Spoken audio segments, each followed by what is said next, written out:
Oke, kembali lagi bersama saya Nida. Pada video ini kita akan membahas tentang peperangan yang terus-menerus terjadi yang berkepanjangan, yaitu peperangan antara Palestina dengan Israel. Jadi di sela-sela Perang Dunia Pertama, berbagai upaya diplomatik terus dilakukan, baik itu antara kelompok Zionis ataupun kelompok Arab demi kepentingan mereka masing-masing. Salah satu korespondensi pemimpin Mekah Hussein bin Ali dengan Komisioner Tinggi Inggris di Mesir, Sir Henry Mahon. Inti dari surat menyurat yang terjadi antara 1914 sampai 1915 ini adalah bangsa Arab berjanji akan bersekutu dengan Inggris, dan sebagai imbalannya Inggris harus mengakui kemerdekaan negara-negara Arab. Nah, namun ternyata apa? Inggris dan Prancis sudah menandatangani perjanjian Taipei-Code 1917 yang intinya dari perjanjian itu adalah mereka akan membagi wilayah-wilayah yang dulunya milik Turki Ottoman menjadi milik mereka dua. Jadi ini perjanjian antara kedua negara tersebut. Akhirnya Inggris menguasai wilayah yang dikenal sebagai Palestina setelah kekalahan Kesultanan Ottoman yang menguasai wilayah Timur Tengah pada Perang Dunia Pertama. Wilayah tersebut dihuni oleh minoritas Yahudi dan mayoritas Arab serta kelompok etnis lain yang lebih kecil. Jadi bukan hanya Muslim saja ya, di sana itu berbagai etnis ada. Ketegangan antara dua bangsa ini terus meningkat ketika komunitas nasional memberikan tugas kepada Inggris untuk membangun rumah nasional di Palestina bagi orang-orang Yahudi. Maka terjadilah deklarasi Balfour pada 1917 yang intinya adalah sebuah janji yang dibuat oleh Menteri Luar Negeri Arthur Balfour kepada komunitas Yahudi Inggris. Deklarasi tersebut diabadikan mandat Inggris atas Palestina dan didukung oleh Sekutu dan Liga Bangsa-Bangsa yang baru dibentuk. Itu adalah cikal bakal PBB pada tahun 1922. Oke, sebelum kita lebih lanjut lagi membahas konflik ini, kita bahas dulu apa itu yang dimaksud dengan deklarasi Balfour ya.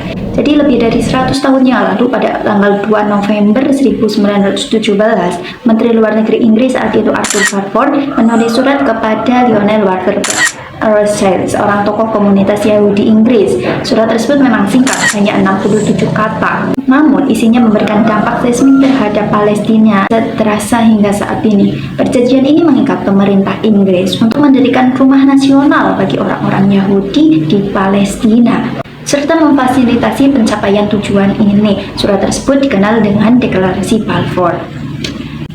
Secara sistem, surat ini merupakan bentuk mandat yang dibentuk oleh negara-negara sekutu. Namun pada kenyataannya, perjanjian ini adalah bentuk kolonialisme dan pendudukan yang terselubung. Sistem ini mengalihkan kekuasaan dari wilayah-wilayah yang sebelumnya dikuasai oleh negara-negara yang kalah dalam perang. Jerman, Australia, Hongaria, Kekaisaran Ottoman, dan Bulgaria kepada pihak yang menang saat itu. Tujuan yang dinyatakan dalam sistem ini, mandat ini adalah untuk memungkinkan para pemenang perang untuk mengelola negara-negara baru sampai mereka bisa merdeka. Namun, di tanah Palestina cukup berbeda dengan mandat-mandat lain pasca perang. Tujuan utama mandat Inggris adalah untuk menciptakan kondisi bagi pembentuk rumah nasional Yahudi, di mana pada saat itu orang Yahudi kurang dari 10% dari jumlah populasi saat itu. Intinya, kekuatan Eropa menjadikan gerakan Zionis di sebuah negara di mana lebih dari 90% penduduknya adalah penduduk asli Arab Palestina. Mandat Inggris dibentuk pada tahun 1923 dan berlangsung hingga tahun 1948. Selama periode tersebut, Inggris memfasilitasi imigrasi massal orang Yahudi, banyak penduduk baru yang melarikan diri dari Nazisme di Eropa. Saat itu terjadi peristiwa Holocaust, dan mereka juga menghadapi protes dan pemogokan dari warga Palestina.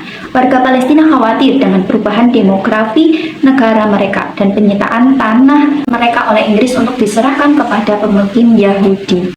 Nah, lalu bagaimana sih peristiwa yang terjadi pada saat mandat Inggris ini diberlakukan, yaitu pada tahun 1930-an, yaitu adalah meningkatnya ketegangan, yang pada akhirnya ketegangan ini menyebabkan pemberontakan Arab yang berlangsung dari 1936 hingga 1939. Jadi ceritanya pada tahun 1936 April, Komite Nasional Arab yang baru dibentuk meminta warga Palestina untuk melancarkan pemogokan umum, menahan pembayaran pajak dan memboikot produk-produk Yahudi untuk memprotes kolonialisme Inggris dan meningkatnya imigrasi Yahudi. Pemogokan selama 6 bulan tersebut ditindas secara brutal oleh Inggris yang melancarkan kampanye penangkapan massal dan melakukan penghancuran rumah dan hukuman, sebuah praktik yang terus dilakukan oleh warga Israel terhadap Palestina hingga saat ini. Kemudian pemberontakan fase kedua yang dimulai pada akhir tahun 1930 dipimpin oleh Gerakan Perlawanan Petani Palestina yang menargetkan kekuatan Inggris dan kolonialisme. Pada paruh kedua tahun 1939, Inggris telah mengerahkan 30.000 tentara di Palestina. Desa-desa dibom melalui udara. Jam malam diterapkan, rumah-rumah dihancurkan, dan penahanan administratif serta massal tersebar luas. Bersamaan dengan itu, Inggris berkolaborasi dengan pemukim Yahudi dan membentuk kelompok bersenjata dan pasukan kontra pemberontakan yang terdiri dari para pejuang Yahudi bernama Pasukan Malam Khusus yang dipimpin oleh Inggris. Di dalam Yishuv, komunitas pemukim pranegara, senjata diimpor secara diam-diam dan pabrik senjata didirikan untuk memperluas Haganah, para militer Yahudi yang kemudian menjadi inti tentara Israel. Dalam 3 tahun pemberontakan tersebut, 5.000 warga Palestina 15.000 hingga 20.000 orang terluka dan 5.600 orang dibunuh. Nah, lalu menghadapi hal ini, gimana tanggapan dari PBB? Ya, jadi pada tahun 1917, populasi Yahudi telah membengkak hingga menjadi 33% di Palestina, namun mereka hanya memiliki 6% tanah. Kemudian, PBB mengadopsi Resolusi 181 yang menyerukan pembagian Palestina menjadi negara-negara Arab dan Yahudi. Nah, tentu saja Palestina menolak rencana PBB tersebut karena dengan menyetujui rencana tersebut berarti secara otomatis memberikan sekitar 55% wilayah Palestina kepada Yahudi, termasuk sebagian besar wilayah pesisir yang subur. Pada saat itu, warga Palestina memiliki 94% wilayah bersejarah Palestina dan mencakup 67% populasinya. Kemudian pada tahun 1948 terjadi peristiwa Nakba atau pembersihan etnis Palestina. Jadi bahkan sebelum Inggris berakhir pada 14 Mei 1948, para militer Zionis sudah melakukan operasi militer untuk menghancurkan kota-kota dan desa-desa Palestina guna untuk memperluas perbatasan negara Zionis yang akan lahir. Pada bulan April 1948, lebih dari 100 pria, wanita, dan anak-anak Palestina di desa Deir Yassin di pinggiran Yerusalem. Hal ini menentukan jalannya operasi selanjutnya, dan dari tahun 1947 hingga 1949, lebih dari 500 desa, kota kecil, dan kota besar di Palestina dihancurkan, disebut sebagai Nakba atau bencana dalam bahasa Arab. Diperkirakan sekitar 15.000 warga Palestina termasuk dalam puluhan pembantu. Gerakan Zionis ini menguasai 78% wilayah bersejarah Palestina dan sisanya 22% dibagi menjadi wilayah yang menjadi tepi barat yang sekarang diduduki dan wilayah jalur Gaza yang sekarang dikepung. Diperkirakan sekitar 750.000 warga Palestina terpaksa meninggalkan rumah. Dan saat ini keturunan mereka hidup sebagai 6 juta pengungsi di 58 kamp kumuh di seluruh Palestina dan di negara-negara tetangga seperti Lebanon, Suriah, Yordania, dan Mesir. Kemudian pada tanggal 15 Mei 1948, Israel mengumumkan pendiriannya meski mereka tidak menyebutkan batas-batas dari wilayahnya itu. Keesokan harinya setelah mengumumkan pendirian negara Israel ini, Perang Arab Israel pertama dimulai dan pertempuran berakhir pada Januari 1949 setelah gencatan senjata antara Israel, Mesir, Lebanon, Yordania, dan Suriah. Pada bulan Desember 1948, PBB mengeluarkan Resolusi 194 yang menyerukan hak untuk kembali pada pengungsi Palestina. Dan tahun-tahun setelah Nakba, setidaknya 150.000 warga Palestina tetap tinggal di negara Israel yang baru saja dibentuk dan hidup di bawah pendudukan militer yang dikontrol ketat selama hampir 20 tahun sebelum mereka akhirnya mendapat kewarganegaraan, diberikan kewarganegaraan Israel. Pada tahun 1950, Mesir mengambil alih jalur Gaza dan Yordania memulai pemerintahan administratifnya atas tepi barat. Pada tahun 1964, Organisasi Pembebasan Palestina atau PLO dibentuk dan setahun kemudian Partai Politik Fatah pun juga didirikan. Kemudian pada tanggal 5 Juni 1967, Israel menduduki wilayah bersejarah Palestina, termasuk jalur Gaza, tepi barat, Yerusalem Timur, daratan tinggi Golab, Suriah, dan semenanjung Sinai Mesir selama perang 6 hari melawan koalisi tentara Arab.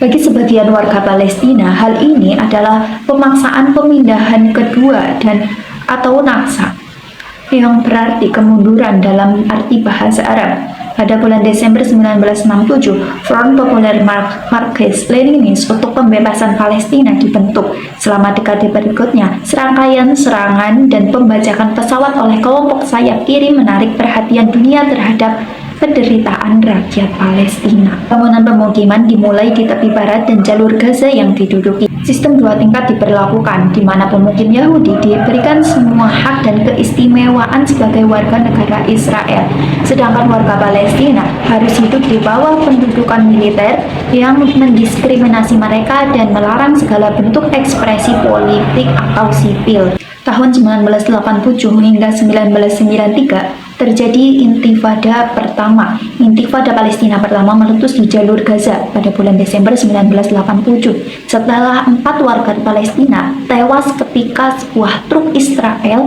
bertabrakan dengan 2 van yang membawa pekerja Palestina. Protes menyebar dengan cepat ke tepi barat dengan pemuda Palestina melemparkan batu ke tank dan tentara Israel.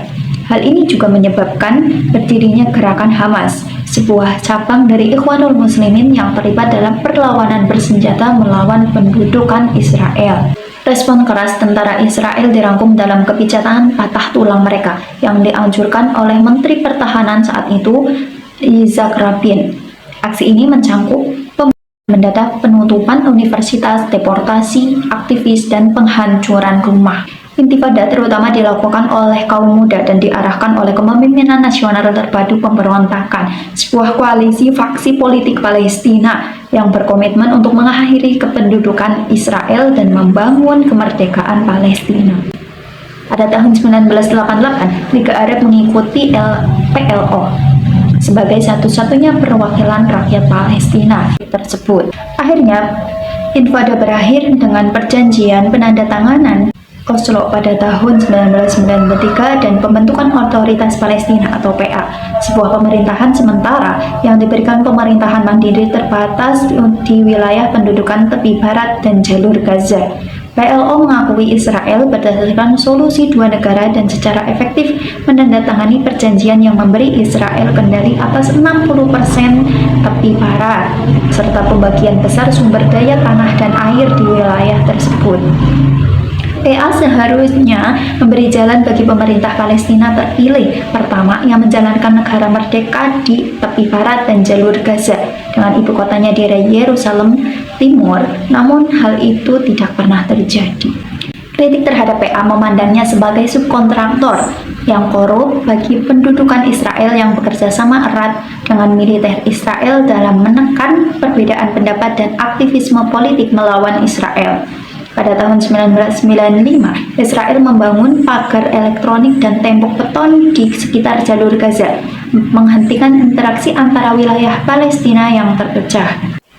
Dan ternyata Intifada belum selesai, dilanjutkan dengan Intifada kedua. Intifada kedua yang dimulai pada tanggal 28 September 2000 ketika pemimpin oposisi Likud Ariel Sharon melakukan kunjungan provokatif ke Komplek Al-Aqsa dengan ribuan pasukan keamanan dikerahkan di dalam dan di luar. Bentrokan antara pengunjuk rasa Palestina dan pasukan Israel menewaskan 5 warga Palestina dan melukai 200 orang selama 2 hari. Insiden ini memicu pemberontakan bersenjata yang meluas. Selama Intifada, Israel menyebabkan kerusakan yang belum pernah terjadi sebelumnya terhadap perekonomian dan infrastruktur Palestina. Israel menduduki kembali wilayah yang diperintah oleh Otoritas Palestina dan memulai pembangunan tembok pemisah yang seiring dengan maraknya pembangunan pemukiman, menghancurkan mata pencaharian dan komunitas warga Palestina. pemukiman ilegal menurut hukum internasional. Namun, selama bertahun-tahun, ratusan ribu pemukim Yahudi pindah ke koloni yang dibangun di atas tanah Palestina yang dicuri. Ruang bagi warga Palestina semakin menyusut karena jalan dan infrastruktur yang hanya diperuntukkan bagi pemukim membelah tepi barat yang diduduki, memaksa kota-kota Palestina menjadi Batustan, yaitu daerah kantung terisolasi bagi warga kulit hitam Afrika Selatan yang diciptakan oleh rezim apartheid di negara tersebut. Pada saat perjanjian Oslo ditandatangani, lebih dari 110.000 pemukim Yahudi yang tinggal di tepi barat termasuk Yerusalem Timur. Saat ini jumlahnya mencapai lebih dari 700.000 orang yang tinggal lebih dari 100.000 hektar tanah yang diambil dari Palestina. Perpecahan Palestina dan blokade Gaza. Pada tahun 2004, pemimpin PLO Yasser Arafat meninggal, dan setahun kemudian intifada kedua berakhir. Pemukiman Israel di jalur Gaza dibongkar, dan tentara Israel serta 9.000 pemukim meninggalkan daerah kantung tersebut. Masih berlanjut, pada tahun 2007, Israel memberlakukan blokade darat, udara, laut di jalur Gaza dan menuduh Hamas melakukan terorisme. Israel telah melancarkan 4 serangan militer berkepanjangan di Gaza pada tahun 2008, 2012, 2014, dan 2021. Ribuan warga Palestina telah termasuk banyak anak-anak dan ribuan ibu rumah, sekolah, dan gedung perkantoran telah hancur. Pembangunan kembali hampir mustahil dilakukan karena pengepungan tersebut menghalangi material konstruksi seperti baja dan semen mencapai Gaza. Serangan pada tahun 2008 melibatkan penggunaan senjata yang dilarang secara internasional seperti gas fosfor. Pada tahun 2014, dalam kurun waktu 50 hari, Israel lebih dari 2.100 warga Palestina, termasuk 1.462 warga sipil dan hampir 500 anak-anak. Selama serangan tersebut, yang disebut Operasi Pelindung Tepi oleh Israel, sekitar 11.000 warga Palestina terluka, 20.000 rumah hancur, dan setengah juta orang mengungsi.